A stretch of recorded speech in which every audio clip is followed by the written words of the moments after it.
સ્વાગત છે તમારું ગુજરાત જોબ અપડેટ્સની અંદર। તો ગાઈઝ આજે આપણે અહીં એક ભરતી વિશેની ચર્ચા કરવાના છે, જે તમે સ્ક્રીન ઉપર જોઈ શકો છો। તો તમે સ્ક્રીન ઉપર જોઈ શકો છો કે મધ્યાહન ભોજન યોજનાની અંદર ભરતી આવેલી છે, જે તમે લાસ્ટ ડેટ તમે એની જોઈ શકો છો કે લાસ્ટ ડેટ તમારી શું છે કે 31/1/2026 થી તમારી લાસ્ટ ડેટ છે।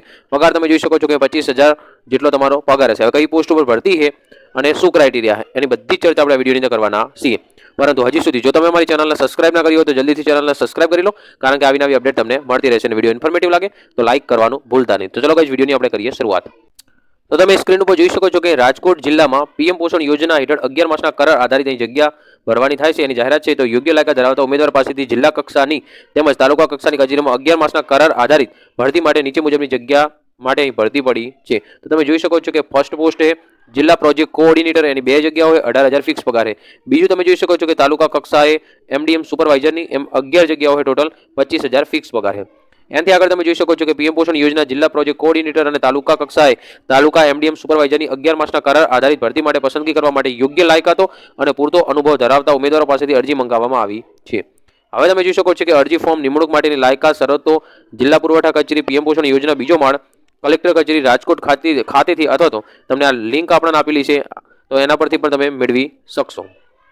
બીજું તમે જોઈ શકો છો કે નિયત નમૂનાની જાહેરાત પ્રસિદ્ધ થયાના દિવસ 10 ની અંદર અરજી રૂબરૂ, સાદી ટપાલ કે રજિસ્ટર પોસ્ટ, ઈડી અથવા સ્પીડ પોસ્ટથી જિલ્લા પુરવઠા કચેરી પીએમ પોષણ યોજના બીજો માળ, કલેક્ટર કચેરી રાજકોટ ખાતે કચેરીનો સમય 10:30 થી 6:30 સુધીમાં મોકલી આપવાની રહેશે। નિયત સમય બાદ મળેલી અરજીને માન્ય ગણાશે નહીં। બીજું તમે જોઈ શકો છો કે અરજી કરતા પહેલા ઉમેદવારે આ જગ્યા માટેની આવશ્યક લાયકાતો, વયમર્યાદા, અનુભવ, નિમણૂકનો પ્રકાર, મહેનતાણા અંગેની સૂચનાઓ પહેલા વાંચી લેવાની રહેશે। બીજું તમે જોઈ શકો છો કે આ જગ્યા અંગેની પસંદગી યાદી જિલ્લા પુરવઠા અધિકારી શ્રીના પીએમ પોષણ યોજનાની કચેરીના નોટિસ બોર્ડ ઉપર મૂકવામાં આવશે।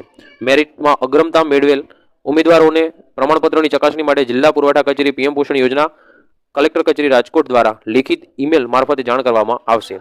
તમે જોઈ શકો છો કે 21 તારીખે જાહેરાત આવી હતી, તમે અહીં સ્પષ્ટ જોઈ શકો છો। તો 31 તારીખ તમારી લાસ્ટ ડેટ છે। તો જે પણ આ 2 પોસ્ટ માટે ઇન્ટરેસ્ટેડ હોય તો એમના સુધી વિડીયો પહોંચાડવા માટે વિનંતી। તો આજ માટે આટલી જ અપડેટ હતી। Thank you.